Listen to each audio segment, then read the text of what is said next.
Quando você ouve madrasta, a Cinderela já vem em mente ou tem outros pensamentos por aí? Eu quero te convidar a ouvir um trecho do livro Madrasta é a Mãe, da minha convidada de hoje, Letícia Tomazella. Na primeira noite em que eu dormi na casa do meu então namorado, éramos nós dois, numa cama grande e deliciosa.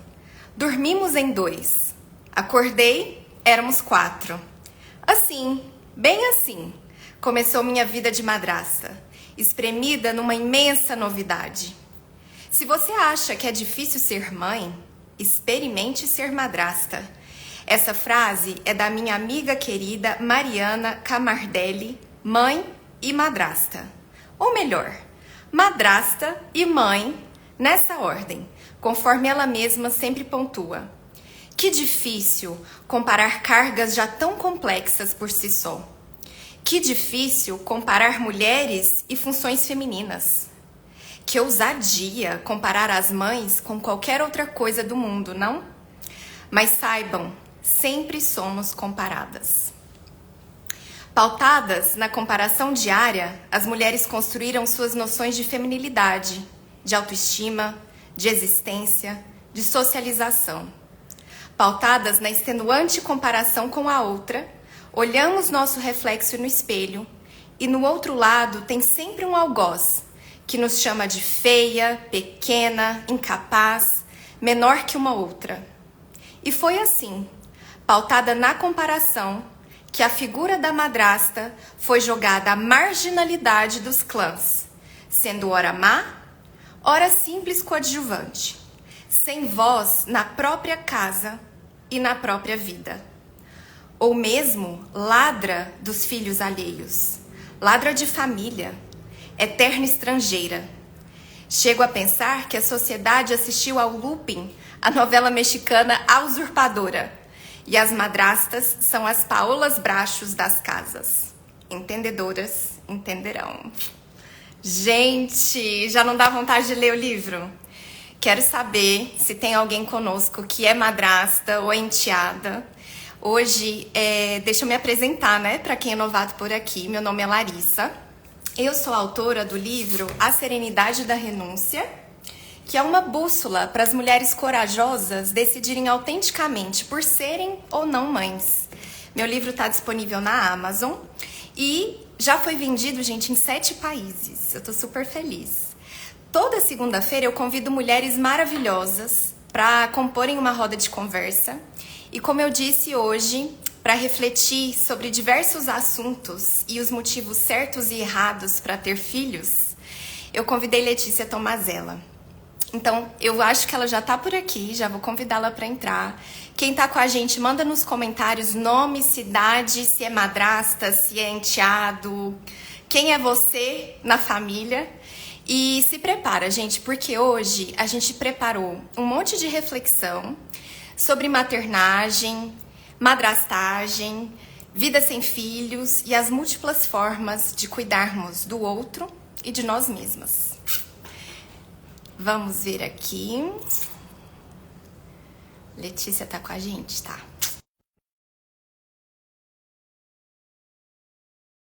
Até o final vai ter um sorteio. Eu vou dar uma palavra-chave. Então fiquem com a gente. Milene de Uberlândia, madrinha de vários. Legal. Ei, Letícia, Oi, tudo bem? tudo, e você? Tudo ótimo. Finalmente consegui uma agenda com essa mulher. Até parece que eu sou assim tão ocupada. É sim. Inclusive, eu não sei se você viu, eu postei ontem um trechinho do DNA do crime, você bem brava, assim, bem cara de madrasta, estigmatizada. O pessoal perguntou assim, nossa, será que é assim na vida real? Eu já fiquei pensando de fazer essa pergunta. Ó, tem gente da Bahia, tem gente de São Paulo. Muito legal. Me conta, Letícia, assim, você dispensa apresentações, mas talvez tenha um pessoal que ainda não te conheça, pode ficar à vontade para dar seu oi.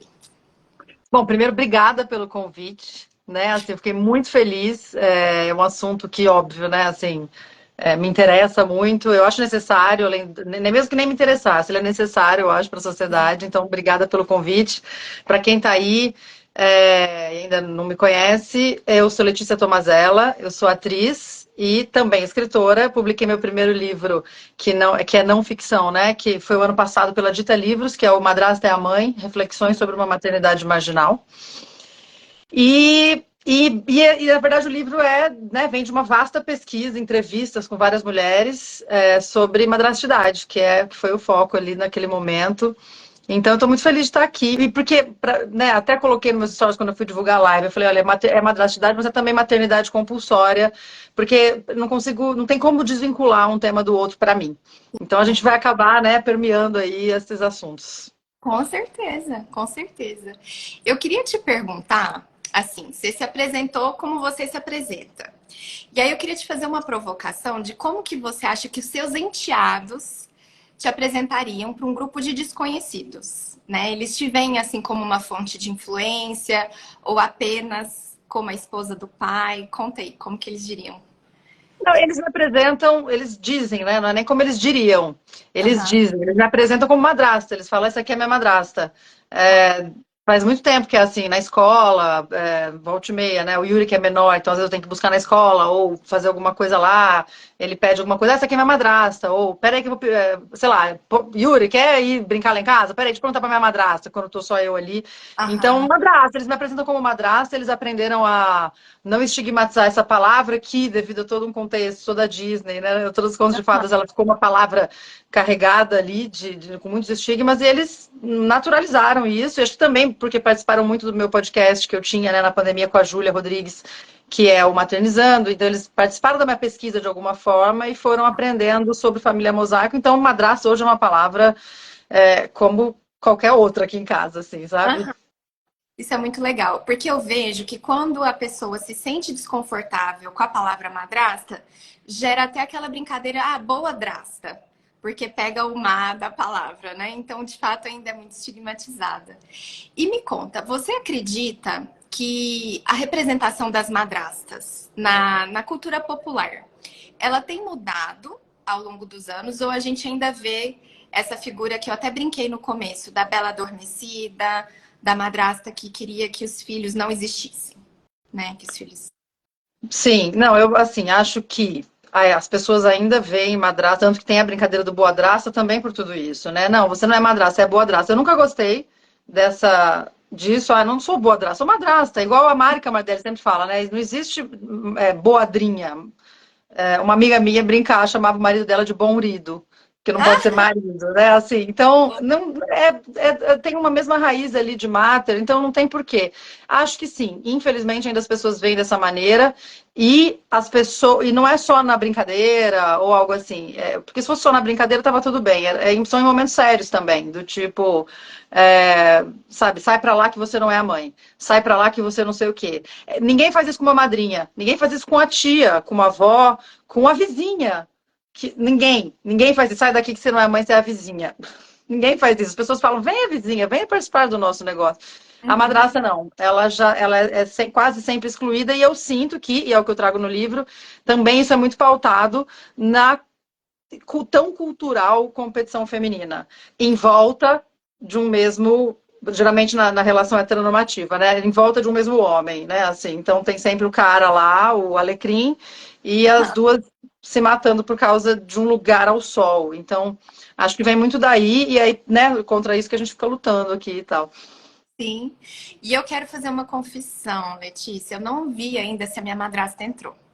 Mas eu fui muito essa enteada que competia com ela.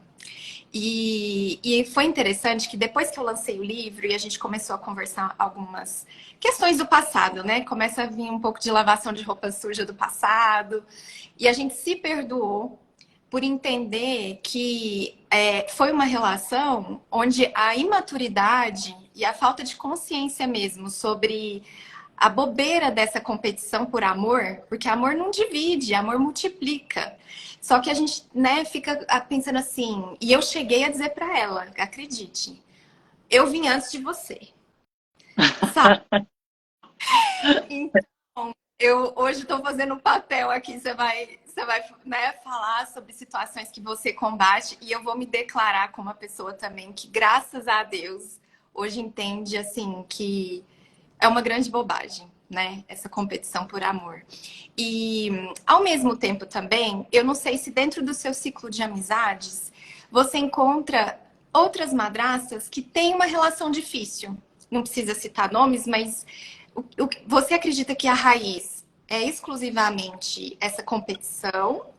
Ou entram outras questões, assim, também? Um Eu palpite. sinto que, eu acho que entram outras questões também, porque não necessariamente sempre é por aí, pela competição feminina. Eu acho que tem, tanto que assim, tem madrastas que têm problema com filhos homens, do parceiro. Então, não acho que nesse caso, eu acho que a competição feminina é na dupla mãe e madrasta. Eu acho que essa competição feminina, esse símbolo é muito forte. Mas acho que com relação a enteado não passa só por aí. Acho que às vezes pode passar, né, quando é uma menina e tal, mas não é só isso, não. O que eu acho é que é também assim, né? Você falou que tinha esse comportamento. Você era uma criança ou uma adolescente que ainda também, e que também, como eu, como todos nós, né, uma adolescente que cresceu com uma noção de família nuclear. Portanto, essa que chegou é a estrangeira. Eu vim antes, beijo. Você que fiquei no seu canto. Você também é, entre aspas, vítima dessa cultura toda. Ela também, ele também, e assim vai. O que eu sinto que é... Claro, primeiro eu acho que o papel dos adultos envolvidos, ajudar essa criança a passar pelo ciúme, até para dizer que é normal sentir ciúme do seu pai, ou sei lá, da sua mãe, ou de alguém. Ciúme é um sentimento que vem. Assim como é normal uma madrasta sentir ciúme do filho, do companheiro ali, ou da ex, todo mundo sentir ciúme de quem quer que seja. Eu acho que é um sentimento super normal. O que eu acho que é a prova da maturidade pra gente é o que eu faço com o caminho que eu faço entre o que eu sinto e o que eu vou fazer com isso. Né? Então, sentir ciúme, então vou maltratar a pessoa. Não, não é por aí. Né? Sentir ciúme, vou falar mal dela, também não é por aí. Quer dizer, sentir ciúme, o que é que eu faço com isso? E eu acho que a criança ou adolescente merece uma atenção para ajudar essa criança, esse adolescente a atravessar isso, a integrar isso, a entender isso. E aí, a partir do momento em que ele integra e percebe que o lugar dele está intacto, ninguém vai roubar esse lugar, eu acho que ele consegue, inclusive, amar essa nova pessoa e com novos olhos também, né? Mas acho que é papel dos adultos ajudar a conduzir. Então, o que eu quero dizer não é culpa sua que você tenha agido assim. Você também é dessa cultura e agiu nos seus instintos.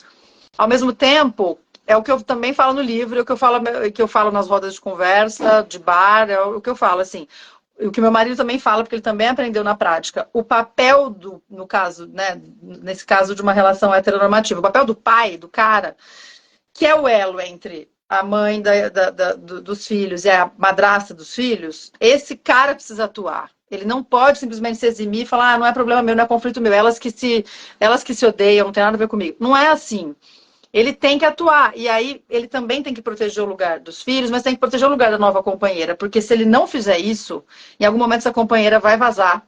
Se ela perceber, porque ela vai começar a entrar numa relação meio que abusiva, porque ela vai estar sempre sendo posta, né, na coadjuvância. E aí a relação vai acabar e ele não vai conseguir se firmar com ninguém.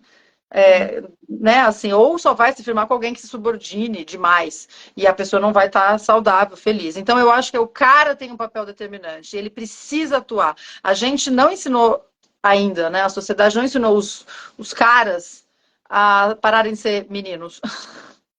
E tá na hora dos caras virarem homem e falar, peraí, essa família é minha, deixa eu ajudar o meio de campo aqui, porque eu sou o elo, né, dessas coisas todas. Então eu acho que é por aí. E acho que o papel da companheira tem que ser protegido muito, sabe por quê? O que eu sempre falo nas rodas também, meu marido também fala e aprendeu também na experiência da gente, né, com dores e alegrias. Que é o lugar, por exemplo, se a madrasta se separa do pai, o pai vai ser para sempre pai daquelas crianças, a mãe vai ser para sempre mãe, eles vão ser para sempre filhos. E essa mulher vai ser o quê? Ex-madrasta? Ela perde tudo que ela plantou ali, que ela construiu, os afetos dela, onde é que ficam, né? Os vínculos que ela também formou, quer dizer, o lugar dela é mais frágil nesse sentido, porque qualquer creque que der de divórcio, algo assim, ela perde, e ninguém mais perde, o lugar ali ninguém mais perde. Enfim, então eu acho que tem que olhar para o lugar da madrasta, tentar sair desse estigma, sabe? E ajudar a proteger. Eu lembro que teve uma vez que a gente estava numa roda, foi até a primeira roda que lá atrás, quando somos madrastas, ainda estava mais no início. A Mari fez a primeira roda e a gente foi num parque, foi pré-pandemia, tudo. E tinha um casal que foi interessante a conversa que a gente teve. O cara do casal falou assim, ah, que às vezes eu fico mal porque a minha mulher briga muito com a minha filha. Aí o Hum, Cessé, que é meu marido, parou, pensou e falou, mas você já parou para pensar que a sua filha também briga com a sua mulher? aham, Sabe? sozinho. Não que ele tenha que agora brigar com a filha por causa disso, mas ele tem que entender que, na verdade, ele sempre ficar num lugar do tipo, minha filha é intacta, não posso pensar em nada, ela não faz nada de errado. E a madrasta está sempre errada porque ela é madrasta naquele estigma todo, ou seja, ela nunca vai amar minha filha o suficiente, então, se ela não ama minha filha, ela tá errada. Então, assim, aí ele falou, então, na verdade, se a gente consegue olhar por essa outra ótica, a gente entende que são dois seres humanos ali, que estão precisando de uma condução, de um auxílio, de um suporte, e essa madrasta está muito isolada, muito sozinha, porque ela sai sempre perdendo. E aí eu lembro quando ele falou isso, foi legal, porque o cara parou para pensar e falou, não tinha pensado nisso. E a filha, que já tinha uns 13 anos, estava lá. E a filha falou, também pensou, falou, não tinha pensado nisso. Então foi muito interessante assim, essa reflexão. E é engraçado, né? As pessoas nunca vão acreditar que uma pessoa, pode ser madrasta ou padrasto, enfim, que a gente vai alcançar o inigualável amor de mãe. Sendo que quem é que tem esse termômetro que calcula o amor de alguém? Por que eu não posso amar como um filho alguém que eu não pari? Porque se for nesse sentido, então eu não posso adotar ninguém porque eu não vou amar igual. Então tem que parar com um pouco desse. E acho que, inclusive, esse amor inalcançável que se construiu, que é o amor materno, pesa sobre as próprias mães. Que aí que se sentem culpadas se não sentem de tal forma, sentem culpadas quando erram, quando não se doam incondicionalmente ali na maternidade. Então, assim, pesa muito sobre as mães, esse próprio mito que as mães se tornaram. Então, eu acho que é hora de, sabe, tirar um pouco esses véus todos, assim. A Ruivinha falou um pouquinho aqui para trás, tá cheio de comentários, que ela falou que ela falava para a madrasta que ela era pano de chão, porque a mãe dela ensinou isso. E aí eu queria trazer um ponto para a gente pensar de situações onde a ex-companheira não aceita o término da relação, por qualquer motivo que seja, e também exerce a alienação parental, exerce naquela criança, naquele adolescente, pintar a caveira da madrasta mesmo, né? E É, fazer a pessoa realmente não conseguir ter raciocínio próprio. E eu me lembro, Letícia, de sentir muita culpa quando, antes do meu pai se casar com a atual esposa, que já tem mais de 20 anos, ele teve algumas namoradas, né? E elas foram minhas madrastas. E eu sentia muita culpa quando elas faziam algo super legal para mim. E eu voltava para casa da minha mãe e ela, como foi o fim de semana? E eu não queria contar que ela tinha me levado para o shopping para comprar roupa, para tomar sorvete, porque eu sentia culpa da minha mãe achar que eu estava traindo o amor dela, gostando da minha madrasta. isso é muito comum, muito É, comum. é, é. Então, E, e é, assim, e é uma tristeza, né? Porque você já ensina, então, desde pequena a criança de que amor tem limite. Ah, então eu só posso amar essa pessoa e nessa quantidade. Eu não posso agregar, eu não posso acrescentar, eu não posso amar mais. Não posso amar mais de uma pessoa. É, é triste porque eu luto para ensinar que o amor, ele é isso que você disse no início, inclusive. Ele é soma, ele não é subtração. Ninguém veio aqui tirar o lugar da mãe, do pai, de quem quer que seja. A gente veio somar. E quanto uhum, mais amor, melhor, eu acho, né? sem dúvida, super concordo. Eu queria saber um ponto que é bem crítico, que talvez você deva ter ouvido também. Tem pessoas que aconselham a madrasta a não dar conselho sobre a educação. Então, assim, na hora de uma decisão difícil ou de algum conflito, se ausentar e deixar o pai e a mãe resolverem. O que você pensa sobre isso, assim? Além do amor, o que você pensa sobre a educação dos enteados? Então, é porque para mim, amor não está desvinculado de ação. Seja Pronto. na educação, em qualquer ação no mundo. Amor é ação. Não adianta você dizer que ama ou realmente sentir um amor muito grande e não fazer nada sobre naquele sentido. Então, se eu amo muito, por exemplo, meu enteado, óbvio que eu quero passar os melhores valores possíveis, a melhor educação possível, me esforçar para que ele seja, porque no fim das contas, todos os nossas crianças são filhos de todo mundo, no fim das contas, que vão ser cidadãos lá na frente. É o que eu sempre falo, pode ser uma próxima pessoa que vai se candidatar a um cargo na presidência, quer dizer, eu quero formar um cidadão legal, né, assim, para todos nós. E se eu amo muito ele, eu quero que ele seja feliz e eu quero fazer o melhor por isso. Então, quando alguém acha, porque isso não é correto na minha visão e depois eu vou até entrar em outros meandros disso aí. Mas quando Tá. alguém acha que a madrasta não pode interferir na educação, essa pessoa está errada pelo próprio Estatuto da Criança e do Adolescente, e eu acho que ela está errada eticamente, porque se eu moro nessa casa, essa casa também é minha. Então vamos lá. O casal tem lá duas pessoas, são os adultos da casa. Se eu sou adulta da casa também, a casa é minha. E se a casa é minha, eu também tenho as minhas regras, eu tenho os meus limites, eu tenho as minhas vontades, eu tenho meu tempo, meu espaço, minha agenda também é minha. Eu preciso saber o que vai acontecer, que fim de semana vem, como a gente vai fazer, programar. É minha agenda também, é minha vida. Então, e se eu amo essa pessoa, como eu disse, eu quero. Eu quero sim falar, olha, eu acho que tá errado, por exemplo, virar pro pai que, sei lá, deixou jogar videogame até mais tarde, por exemplo, e eu não acho legal. Eu falo, olha, eu vou conversar disso, eu vou falar, não acho legal, nós não podemos fazer isso. E se você tem um casal saudável que se escuta, eu acho que isso chega a ser um meio termo, e aí não tem problema, se na casa da mãe joga, ou na casa da mãe é proibido, sei lá. Não importa, ele vai entender, a criança não tem nenhuma dificuldade de entender que ela tem dois núcleos familiares e cada um tem suas regras. Claro que Sim. se as duas casas puderem dialogar, chegar a pontos em comum, ótimo. Mas se não, ok, nessa casa você só joga até tal hora. Ah, mas lá não sei o que, lá é lá. Quando você tá lá, você faz as regras de lá, é normal. E eu sempre acho melhor, eu brinco com ele, brincava com eles, falava assim, bom, vocês têm duas casas, tem gente que não tem nenhuma. Então, que bom ter duas casas. Ah, porque duas casas é difícil. Eu sei que é difícil em alguns sentidos, mas ainda acho melhor do que outras estruturas, ou até do que ter uma casa só com pais casados, porém infelizes, ou que brigam, ou que, enfim, com outro tipo de problema que às vezes vai gerar traumas maiores do que um divórcio. E o que eu falei do estatuto é porque na época do livro eu estudei um tanto do Estatuto da Criança e do Adolescente. Eu não sou advogada, mas no podcast eu entrevistei advogadas e li pedaços do Estatuto da Criança e do Adolescente que inclui a madrasta e o padrasto como familiar por parente por afinidade.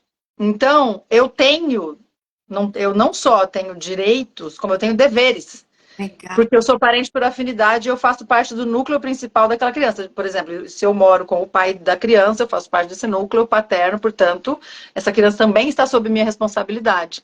Então, a própria. E, portanto, eu tenho alguns direitos também. Então, assim, a madrasta pode postar foto com o enteado? Pode. Pode.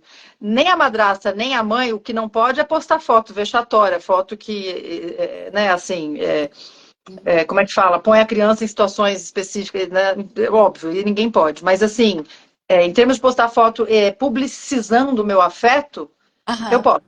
Eu posso porque eu sou parente dessa pessoa por afinidade. Inclusive, eu estava lendo, e isso ainda acho que eu saiba, não tá, não tem brechas ali na lei, mas eu estava lendo uma vez um artigo que falava que no caso antigamente, no caso da morte de pai e mãe, a guarda iria para a avó, algo assim.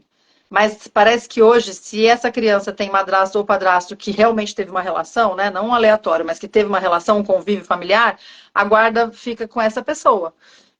Então, para você ver como as coisas também estão se transformando aos poucos, pelo menos já estão as pessoas, né, os advogados, né? Assim, todo mundo está pensando mais, porque a família mosaico hoje é uma realidade, né? Assim, o divórcio, ele é recente, se for para pensar em data, ele é uma coisa ainda muito recente. Então a gente ainda está aprendendo a lidar com família mosaico, mas hoje em dia é a família mais comum. Sim, sim. Agora eu tenho uma curiosidade e vou trazer um pouquinho de novo da minha experiência pessoal. O peso e a dificuldade que eu senti na família Mosaico foi a incapacidade de ter momentos de estarmos todos juntos. Porque Uhum.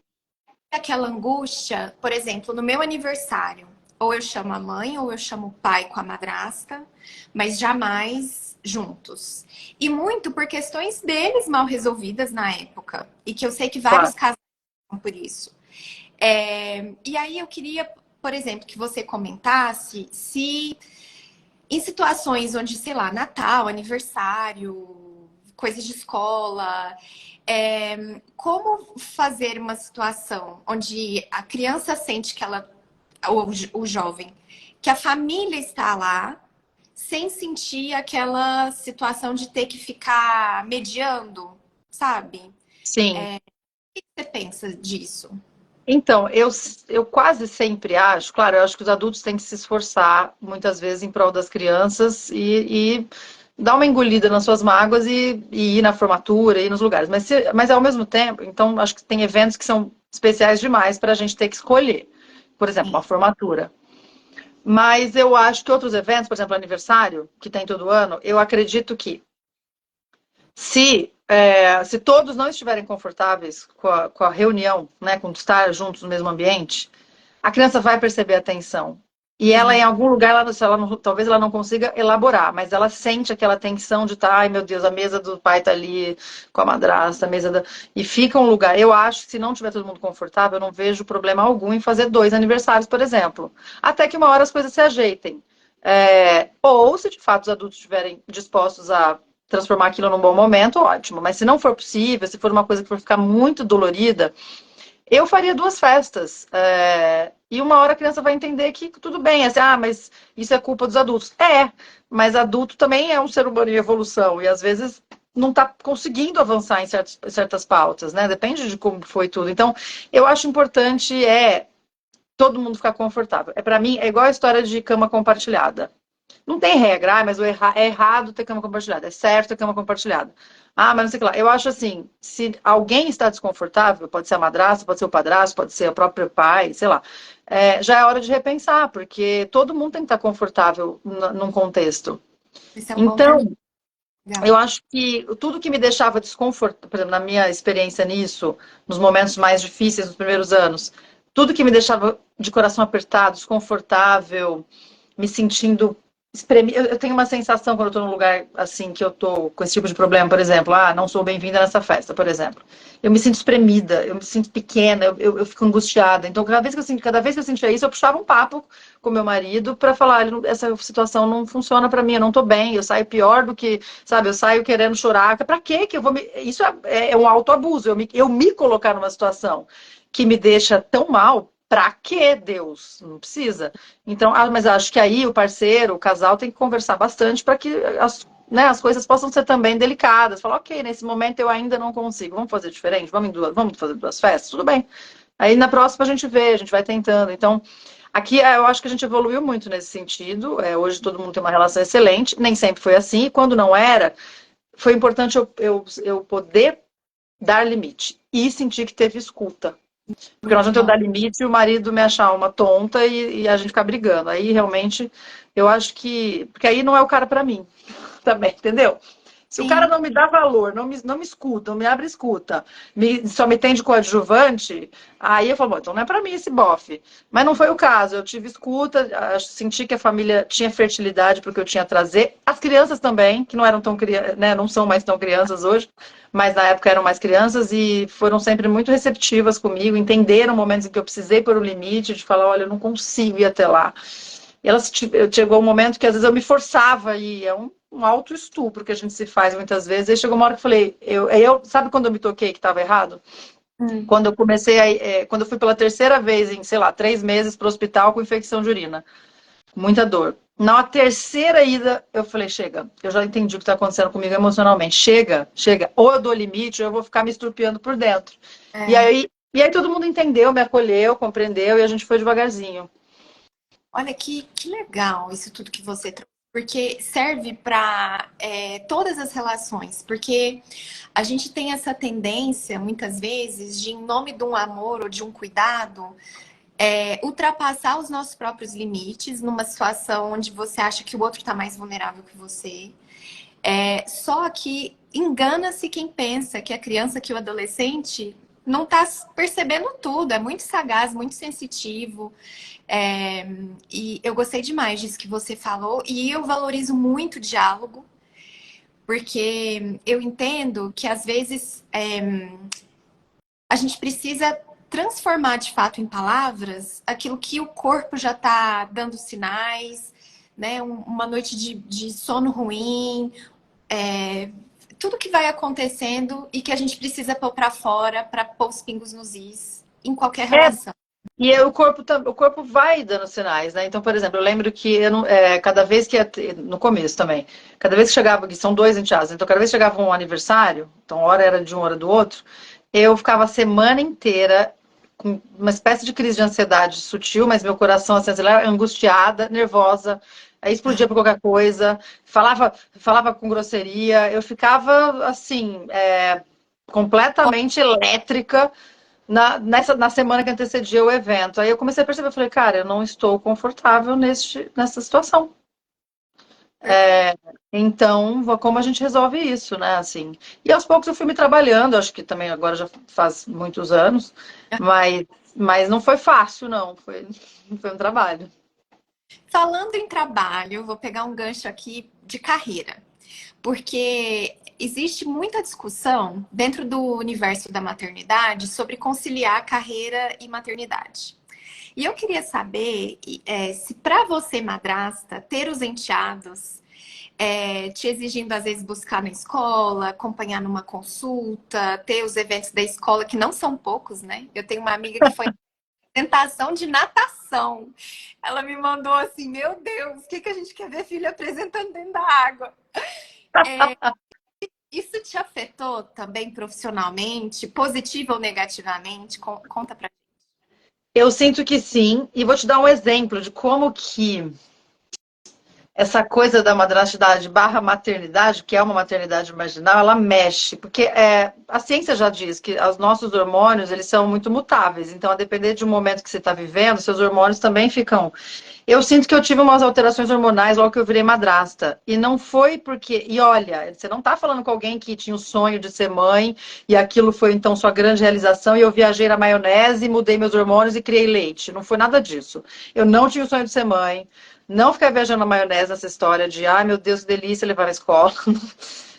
Mas coisas mudaram, alteração hormonal, e uma coisa que me chamou a atenção foi o dia que eu saquei, sei lá, já fazia um ano e meio que talvez eu tivesse morando junto, não lembro que época foi, mas o dia que eu saquei foi, nossa, desde que eu virei madrasta, eu não durmo mais direito, porque na época a guarda era 50-50, né? Hoje o mais velho mora aqui 100% do tempo, assim, e que ele já é mais velho, e o mais novo continua meio a meio. Mas na época eram os dois meio a meio. Mas o mais novo, ele é um pouco sonâmbulo. E Ah, aí eu tinha um lance, desde que eu comecei a morar com eles, que eu ficava tão preocupada com o sono dele, se ele estava vivo, umas loucuras. Eu ia ver se eu acordava à noite para ver se ele estava respirando, coisa que depois eu descobri, tempos depois, porque eu não tenho filho, eu não tive experiência com bebê. Eu descobri que muitas mães que têm bebezinhos entram nessa paranoia e ficam lá olhando para ver se está respirando. E ele não era um bebê. Então não tem, eu nem sabia foi descobrir tudo depois. Então eu ficava, aí, tudo bem, parei de ver se ele estava vivo. Comecei a me exercitar, falei, tá tudo bem, para, dorme. Mas eu reparei que meu sono, qualquer barulhinho, eu acordava, será que ele tá sonâmbulo na cozinha? Será que... Então, e aí eu reparei, depois ele parou de levantar à noite, e mesmo assim, quando ele está em casa, até hoje, quando ele está em casa, eu durmo diferente. Eu durmo mais ligada, eu fico mais tensa para organizar nossa rotina. É uma coisa que vem. Então, para bastante. você ver que a vivência da maternidade, no caso da maternidade pela madrastidade, ela também é muito complexa, ela não é simples. Não é assim, eu gosto de criança, vou cuidar dos filhos do meu companheiro. Não é isso, não. Começa a entrar um vínculo muito. E as expectativas da criança sobre você, que também ela acaba querendo fazer programas com você, te ouvir, conselhos, enfim, coisas que você vai descobrindo. É, Mas aí você falou sobre, na verdade, eu fugi um pouco do assunto. Você Não, falou mas sobre conciliar é, trabalho. se afetava seu sono, consequentemente, sua produtividade no trabalho, seu rendimento, seu humor. Imagino eu, Sim, porque privacidade.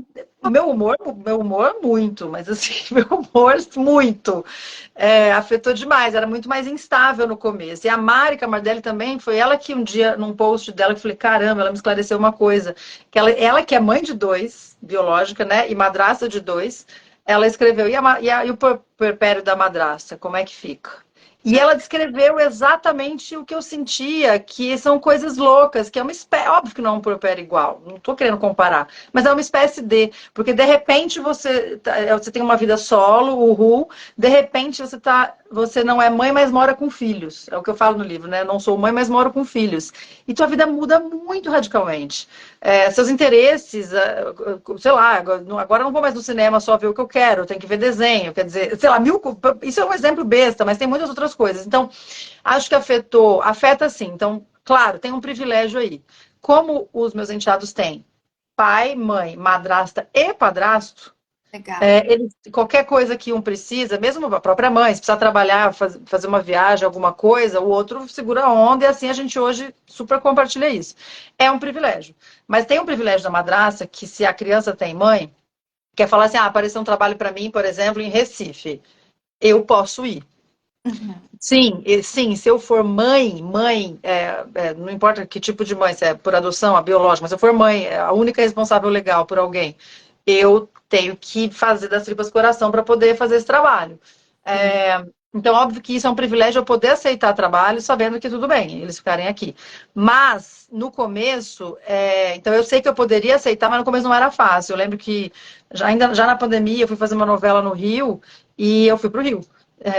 Eu ia e voltava, mas quando eu estava lá, eu sempre estava um pouco com a cabeça, será que é tudo bem? Dava uma ligada, sentia saudade, queria saber como está sendo na escola. Enfim, ficava com a cabeça meio dividida, sendo que quando eu era só uma pessoa solo no mundo, eu podia ir lá para o Rio e pegar minha praia, quando não está gravando, e tomar minha cerveja.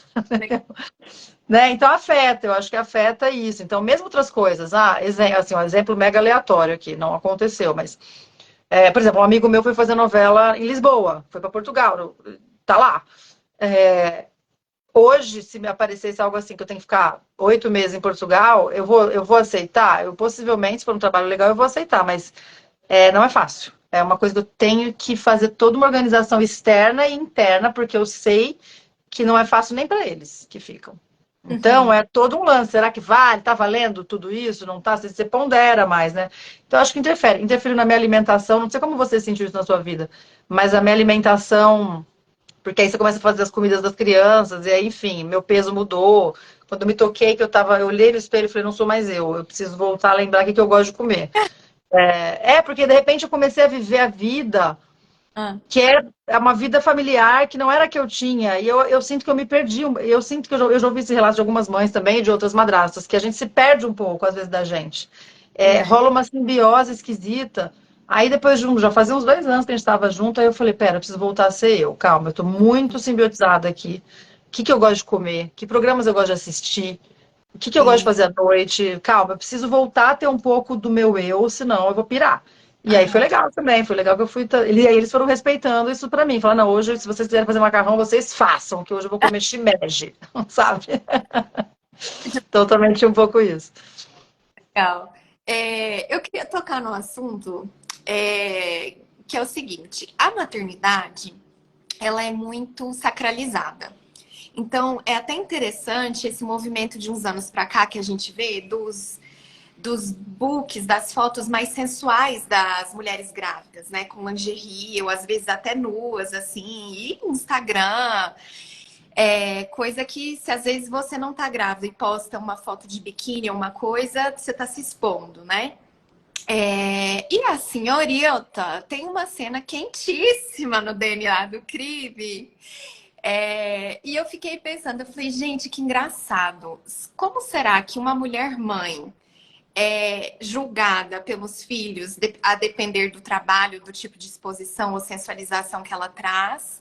E como que uma mulher madrasta é? Tem uma diferença, você acha, ou eu viajei assim na maionese? Eu não sei se tem uma diferença. Acho que tem uma diferença, sim. Eu acho que. Eu tenho algumas amigas mães que já fizeram cenas assim. Mas eu acho que quando você também. Quando você é filho de artista, né? A pessoa é filha de artista, ela também já cresce assim.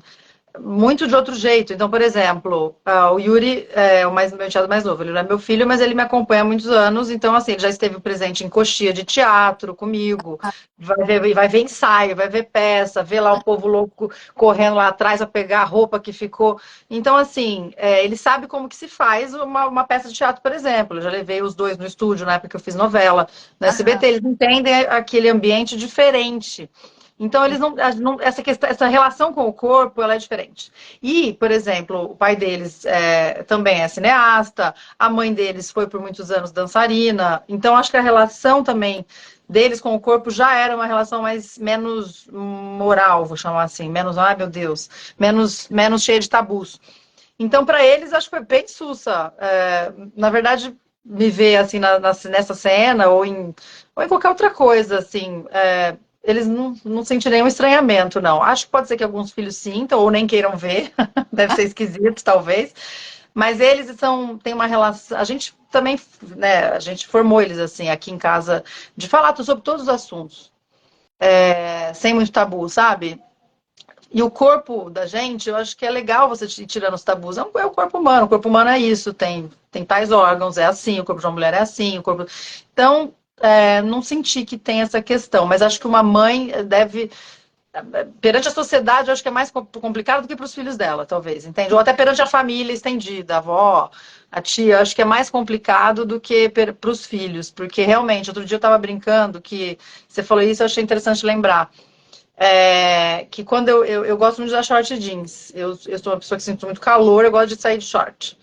E eu ia de short jeans, ou às vezes com roupa de ginástica, pós-academia, buscar o Yuri na escola, ou algo assim. E os figurinos das mães são diferentes. Claro que tem uma mãe ou outra que não, que até se veste um pouco mais assim, sensual, ou com alguma pele à mostra, mas eu reparei que mãe tem um figurino específico que esconde mais o corpo do que mostra. Claro que isso não é uma regra, e claro que eu acho que isso está sendo quebrado cada vez mais. Mas eu Uhum. acho que rola um pouco isso no inconsciente, assim, sabe? Que eu gostaria, sim, que a gente fosse quebrando para que a mulher pudesse se mostrar sensualizada do jeito, né, assim, com a vida viva, na hora que ela quiser. Mas Legal. eu sinto que tem uma coisa, assim, tanto que um dia eu comecei a falar, acho que quando eu for buscar ele na escola, eu vou com outra roupa. Eu fiquei uma época numa paranoia, porque eu já me sentia assim, a madrasta que não é a mãe, não conhece as mães, tá vindo buscar a criança, ainda vem com esse mini short, o que é isso, né? Então eu comecei a entrar numa época, falei, acho que eu preciso pôr. Aí depois eu desencanei total. Mas eu fiquei meio assim, acho que eu sou muito diferente. Tem uma pergunta aqui do Marcos, não sei se você já respondeu. Como é ser mãe e família numa cena? Você já teve algum papel onde você era a mãe? Ah, sim, Napoleana eu era mãe de um garotão, assim, já Ah, marmanjo, que foram 2 anos de novela, foi super legal. Já fiz bastante papel de mãe. É muito legal, porque, por exemplo, Poliana, que foram 2 anos, você acaba criando uma relação realmente familiar com aquele seu núcleo. legal. Então é muito legal. Ah, legal. Poliana eu ainda não assisti, mas Seu Livro e DNA do Crime, sim. E quando eu for ao Rio, tenho que saber onde você está em cartaz para te acompanhar Não, também. então, mas eu moro mesmo em São Paulo, né? O Rio foi um período. Então é São Paulo que eu faço as peças, tá? É sempre, quase sempre São Paulo. Legal. A gente já está caminhando para o final. Eu queria saber, tem uma pergunta aqui. Você acha que o seu papel de atriz é um trabalho que permite criar representações mais positivas e inclusivas da família moderna, da família mosaico? Você já teve papéis onde você achou que você estava quebrando algum tabu, sensibilizando as pessoas a saírem ali do fluxo? Assim, nesse âmbito madrástico, não. Eu nunca fiz uma madrasta ainda. E ainda o que eu vejo, exceto uns casos que são super legais, quando tem, assim, uma madrasta bacana pra caramba, algo assim, eu ainda vejo muito, principalmente mais na TV aberta, a mãe sendo sacralizada e a madrasta sendo estigmatizada. Então é um pouco cansativo. Eu acho que está na hora de falar sobre vários tipos de amor mesmo, maternos, vários tipos de maternidade, maternidades plurais mesmo. Mas eu acho que, assim, como atriz, eu acho que quem tem essa caneta na mão, que são os autores, os roteiristas, né? Eu acho que eles estão com essa responsa, e elas, né, as mulheres, estão com essa responsa de escrever novas histórias, novas narrativas, e as atrizes, como, né, atuarem nisso. Óbvio que como eu também escrevo, e principalmente no teatro, eu escrevo projetos autorais, aí eu busco colocar essas coisas todas. Inclusive Uhum. maternidade compulsória, sabe? Você tem que ser mãe para ser feliz, você tem que ou mesmo isso, você tem que maternar alguém para ser completa. A sua família para ser completa tem que envolver crianças, tem que envolver uma prole, ou você e a outra pessoa já não podem ser uma família completa. Enfim, eu gosto de também trazer essas temáticas. E eu acho que, por exemplo, eu tô com 37 anos, vou fazer 38 em fevereiro.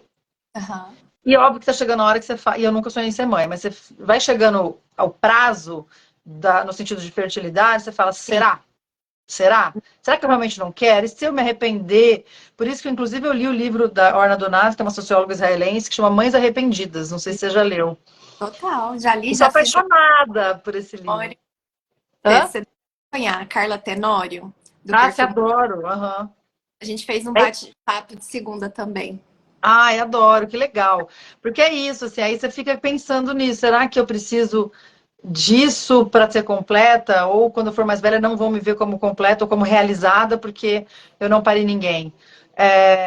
E óbvio que você não ser mãe, mas viver uma vida de não mãe, uma vida um pouco mais livre de horário, de escolhas, é uma coisa. Também não é fácil, mas é uma coisa. Você não ser mãe e ser madrasta é um conflito Imagina. que é digno de terapia, que inclusive eu faço focando nesse assunto. Todos nós deveríamos fazer, né? Eu faço toda sexta-feira. E aí a gente aprende que assim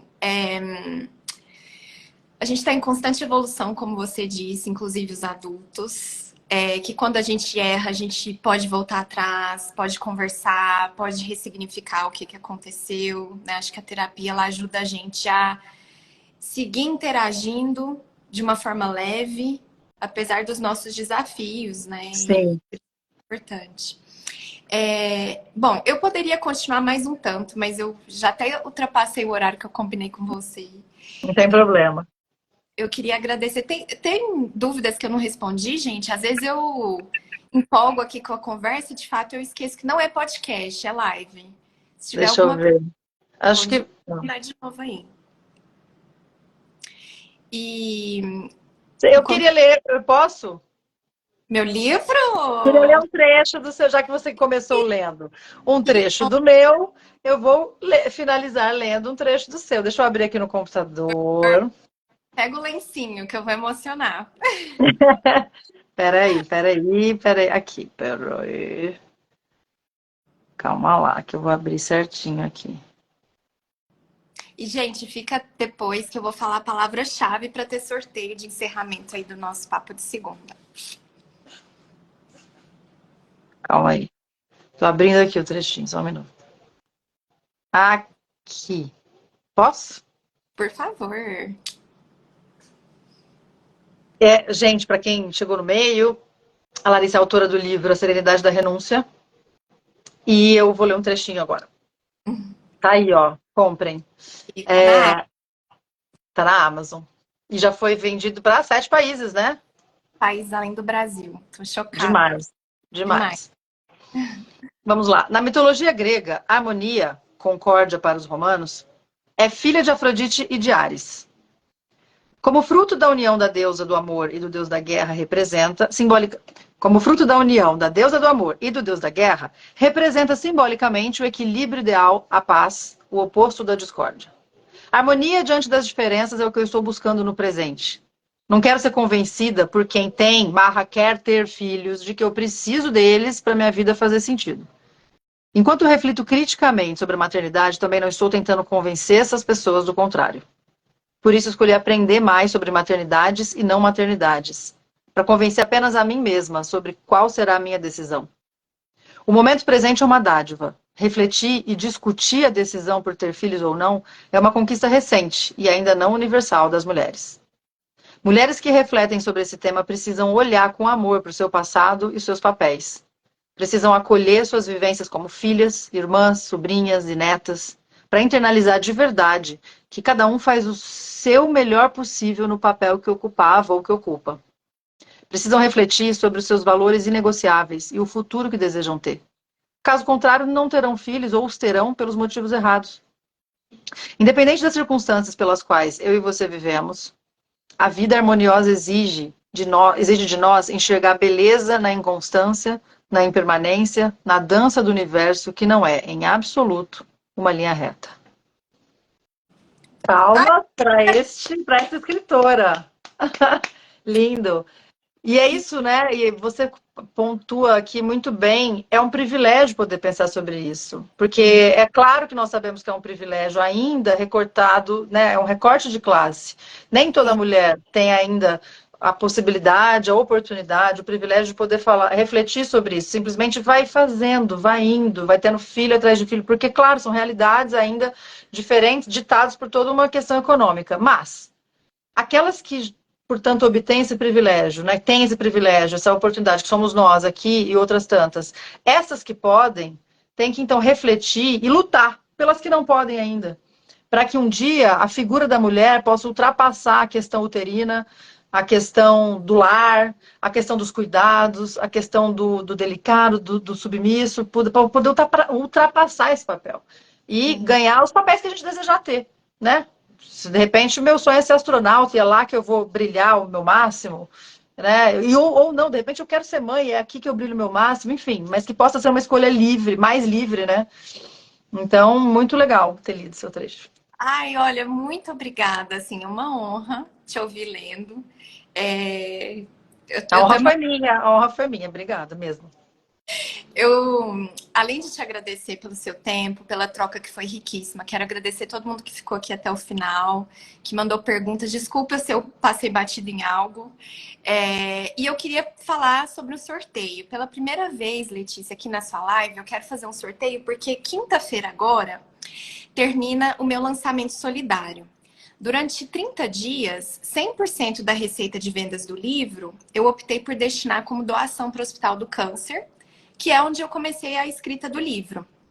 E então hoje eu vou também fazer um sorteio para chamar a atenção do pessoal, e quem quiser contribuir com o projeto, quiser também ler o livro, está disponível na Amazon pelo valor simbólico de R$ 9,90. O valor normal dele vai ser de R$ 49,90 a partir de quinta-feira, tá? Mas o sorteio vai ser para as primeiras 3 pessoas que me enviarem a palavra secreta no direct. Eu vou enviar o PDF do livro. E a palavra-chave é o título do capítulo que você acabou de ler, que se chama Harmonia. Com isso, então, eu encerro nosso papo de segunda. Te agradeço imensamente.